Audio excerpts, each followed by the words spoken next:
Domk. Are you serious? Friday nights, 11 till midnight. Indie, local, rock, Domk. All clear? 97.5 KMOD. Yeah, this is the DOMKcast with Lunchbox and Promo Brady, weekly podcast that we do highlighting some indie, local, and unsigned artists.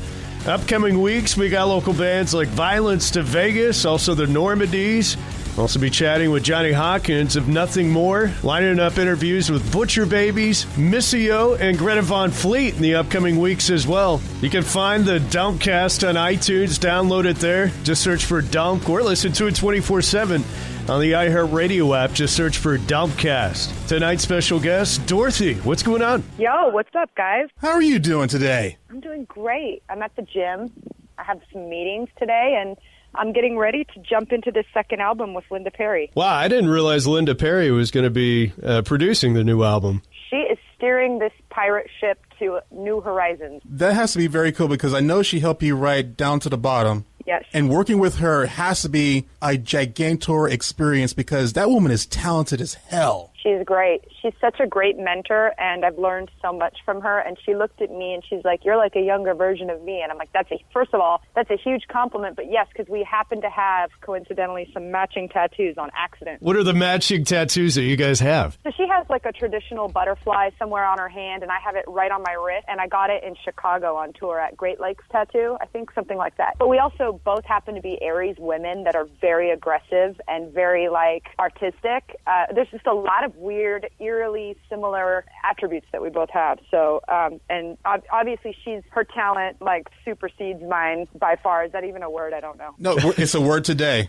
You know what I mean. It far exceeds my bank of talent, but which is great because it's like going to Linda Perry boot camp for me, and I'm so ready. People will pay good money for that. Yeah, I'm sure. Yeah, this would be like, she's worked with a lot of people in the past, like mainly pop stars, right? Like Pink, I know she's done some stuff with. So is this the first rock band that she's worked with, or she worked with others? I doubt that. I highly doubt that. She had her own rock band, and, well, I would say they were rock, but they were pop too, Four Non-Blondes, right? Yeah. But she looked at me and she goes, my relationship with you reminds me a lot of my relationship with Pink, and we're at this turning point in your career where we need to make some decisions and really hone in on who you are and let that shine. And I go, girl, I'm down. I fully agree with you. So we write everything together from scratch in the studio, and she obviously, everything that is recorded is done with the live band with real musicians. Nothing's faked or posed at all, which, when you have, she's got the craziest gear. It's like a museum. It's just so fun to go in there and look at all the amps, all the vintage guitars and vintage amps, and mic down a real drum set and just watch people play. And, like, it's incredible. I feel so lucky because I'm like, how did I get put in this situation? This is nuts. So I think this album is going to be, we're not going to take any, we're not going to let any integrity slide. Like, it's going to be completely, 100% honest and real. And I think that, fans deserve that. People need to hear that. Have you guys come up with an album title yet, or a definitive release date? Or? Tentatively, yes, and I'm not going to say it just yet because it's not out yet, and it's just an idea that happened in the studio based on a song. Yeah, actually based on a song that I wrote with Tim Pagnotta, who used to be, and Evan Bogart. Tim was in the band Sugar Cult. I used to listen to Sugar Cult, as a San Diego kid growing up a lot. Sugar Cult. I remember that band. Yes. So Tim now produces music, and he's righteous. Like, he's so cool. Again, I'm just working with these really talented people and getting to learn from them and grow as an artist. And, I definitely contribute on the writing front because that is a huge I was a bookworm as a kid. Yeah, I read a lot, so writing kind of comes naturally to me. I'm not so strong with, like, creating melodies. I can do it, it's great, but I leave that to, like, the real musicians. I get what you're saying. the guys that have been playing guitar for a decade, so, but writing is so fun for me, and I get to express myself. I write a lot of journal entries and poems, and those become lyrics. So now, usually people have, like, so much stress and anxiety when they're making their second album, and right now it sounds like you don't have any whatsoever. I am so excited, actually. I think that this is going to be challenging, but in such a great way, and I think, I just want to put a body of work out there that is respected, and enjoyed by everybody. Not that the first one wasn't. No, I was going to say, because the first one was fantastic. Thank you. From beginning to end, that's one you can listen to straight through and not have a sucky song whatsoever. You did pretty good. You did pretty good for your first time out, yeah. Yeah, I think it was great.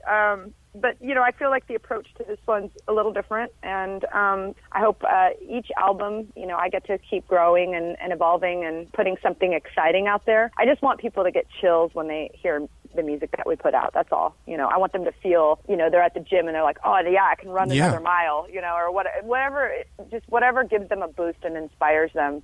Brady and I do CrossFit during the week, so yeah, give us something that kicks it up a notch during those workouts. All right, I will. Because I remember the first time I heard After Midnight, and I played it for him. I'm like, we have to play this, because straight out the gate, you killed it. And when you sing, it's believable. I believe every word she's saying. I feel everything she's feeling. This is pretty badass. And since then, we've been playing nothing but, we played 4 or 5 songs that you didn't released off that album on the show. Yeah, we even played the cover of the Jay-Z and Kanye song that you guys did. So. Oh, yes. Thank you. Yeah, we never actually really released that as a single, did we? No, but we played it anyway. No, I had to do it old school. I found the YouTube video and just recorded it in. So we figured out a way. Yes, I love that. Yeah, you guys incorporate that song in your live performances now, right? Yes. I decided to cover I Put a Spell on You, because the Screamin' Jay Hawkins version is my favorite. Actually, I can't decide between that and the Annie Lennox version, but it was a nice break for me to take the pressure off of having to perform our songs and getting to do a cover that everybody does know. Yeah. The first time we played it, the reaction was incredible. So I'm like, yeah, of course you guys know this song. So you can sing along. This is great, Just in case you don't know our songs, here's one that you do know. So I never thought of it that way. Right? Yeah. Well, it's a great way to get the fans involved. That if you're at a festival and not everybody knows who you are or follows your music, it's a great way to connect with them, because if you're playing a song that most people do know, then they feel like you've given them some, like you're saying, I see you to everybody, and giving them something to relate to. So, I think that's probably the biggest reason people do covers. It's one of my favorite songs, and it's so fun to sing. But is it like a paradox as a band, where you have one of your most popular songs that people know? Do you ever get tired of playing it? Man, we got to play this one again. I think everybody goes through that, I'm sure. Yeah. What gets you over that is if the energy in the room is right on and electric, and the fans are giving you a lot of love, and it's just not a dead room, as I like to call it, then it doesn't matter what you're singing, because you're connecting with the audience. So, you could be singing the alphabet. That's true. And if there is, That's true. They're like, oh, yes, I love the alphabet, Put a distorted guitar behind it and go to town. I remember that song. Yeah, the ABCs, man. This is that's my jam right there. Metal.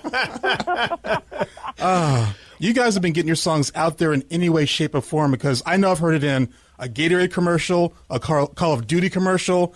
I think there's been in a couple of TV shows. I mean, you're all over the place right now. I hope so. I don't actually have cable television, so I have to hear about it from my best friend Brittany Fudge, who lives, out in the Midwest somewhere, and she's watching TV, and she's like, hey, Call of Duty. Yeah. And then I'm like, oh, I should play that game. That sounds fun. That's a good gauge of whether you're all over the place. If you reach out to the Midwest. If you're on a Call of Duty commercial, you've made it. It's good. It's good for the bank account. It keeps the band going, and we appreciate all of it. But and we wanted to say thank you to iHeartRadio, because they just incorporated us in and started giving us some love. So thank you so much. Well, the last time you were through Tulsa, you actually came through with an all-female lineup: Lita Ford, Hailstorm, and of course your band Dorothy. Last year at the Brady Theater. What was it like being a part of an all-female lineup? Oh, that was the funnest. Those 2 tours, we did two of them with the girls. Those were the funnest tours I've ever been on. I mean, I'm saying I've been on a lot. No, I haven't done a lot of tours, but those were the best. like Yeah. just bonding wise with the other artists. And Lizzie and I are now good friends. And I actually recently went out to Nashville to write with Jesse Frazier and Carrie Barlow, who are part of the Rock Nation family. There's an office out there with a studio, Yeah. and so I went out for a few days, caught up with Lizzie and Joe, and went to one of the lakes that they have out there, and then I stopped by Third Man Records. It was just such a great trip, but That's it was good awesome. to see my friends. Yeah, it was. I might move to Nashville. I'm like, people there were so different from people in LA. Yeah. And just it didn't have the energy there is different. It was much more relaxed. So much to do. There's so many different. All the music is there, like all the music. So Yeah, that's what I've heard. We've got Brady and I've got a mutual friend that is a musician. He lives out in Sacramento, California. I remember he was telling me a guy's name is Promo Dave, and he plays the bass, and he plays for a few local bands out there. But he took a trip to Nashville, and he was talking about how, as a musician, you could just walk up and down the streets, and there would be bands that would just kind of invite you in and be like, hey, you want to play with us right now? And he's like, yeah, sure, totally. Yeah, and everyone is excellent. Everyone. There's so many great musicians in Nashville. It's mind blowing. So I'm just like, maybe this is like a second boot camp for me if I end up in Nashville, because just the background singers and just like every one of them could be a star. And it seems like Lizzie Hill is having fun out there. Every time I turn around, there's like a video of her at some bar in Nashville covering some obscure song. And I'm like, yeah, that was badass. Oh, yeah. I got to go visit her some more. She is one of the sweetest people you'll ever meet in your entire life, because every time she comes here to Tulsa, she stops by here at the station, and it's kind of like she's your best friend. And she doesn't miss a beat, always kind, always courteous, always sweet, and pretty badass on the person on top of that. So it's like, wow, you're amidst like that person with Lita, who was like, I've had a crush on her since I was in like junior high. I used to have her How picture. about that photo? Yes. Song? Yes, Like, I used to have that wearing picture. a song. Yes. I had that picture in my Trapper Keeper. Like Trapper Keeper. Yes, Wow. we're going way back. Trapper Keeper. Wow. Yes, I was in love with this woman. And she came here before she was on tour with you guys and stopped by the station. And I didn't know what to do with myself because, oh my God, there's Lita Ford. And she still looks freaking good and still badass on the guitar. So I got to drive her back to her hotel room. I didn't say a word because what am I going to say to Lita Ford? What am I going to say to Lita Ford? So she finally starts talking to me, and she's really sweet and very nice. Like, so what's going on around here? What's things to do? So I'm telling her to go here, telling her to go there. And she has her 2 dogs with her, too. So they're yapping in the background and in the back seat. I'm like, I can die right now. I have Lita Ford with 2 dogs in the back seat, and I'm taking her back to her hotel room, even though nothing's going to happen. You just start randomly just singing like, that's Ozzy's it. part. And you're like, could we just do a duet real She quick? was so freaking sweet.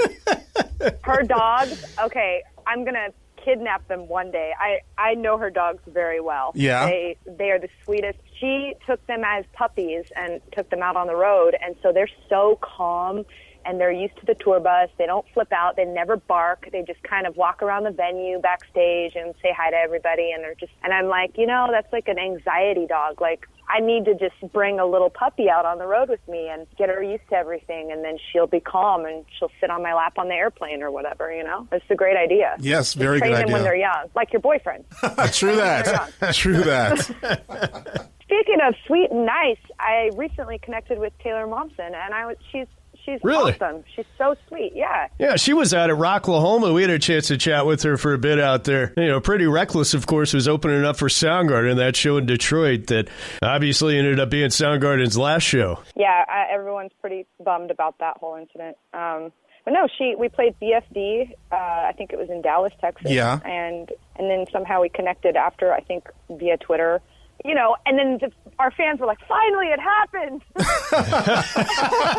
We were wondering when you two would play. Exactly. I was like, Because I think you two really could do some good stuff together if you guys really got together and did something.